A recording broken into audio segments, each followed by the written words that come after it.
ഈ ഉലകത്തിൽ ഉയർത്തിപ്പിടിക്കാൻ കഴിയുന്ന ഒരു പുസ്തകമുണ്ടെങ്കിൽ അത് വിശുദ്ധ വേദ പുസ്തകമാണ്.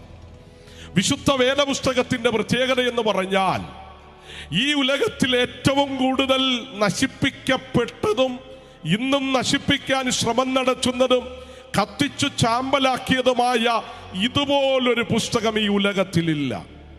എന്നിട്ടും എന്തേ ഇതിൽ വിശ്വസിക്കുന്നവന്റെ അളവുകൾക്ക് മാറ്റുകുറയാതെ, തൂക്കം കുറയാതെ, അർത്ഥതലങ്ങൾ കുറയാതെ ഗംഭീരമായി 2024 ജൈത്രയാത്ര തുടരുന്നതെന്ന് ചോദിച്ചാൽ ഒറ്റ കാര്യമേ ഞങ്ങൾ വിളിച്ചു പറയുന്നുള്ളൂ: ഇത് മനുഷ്യന്റെ കെട്ടുകഥയല്ല, കടങ്കഥയല്ല, ഏതെങ്കിലും ഒരു മുത്തശ്ശിക്കഥയല്ല, ഒരു കിഴവിക്കഥയല്ല, ഒരു കഥാപുസ്തകമല്ല.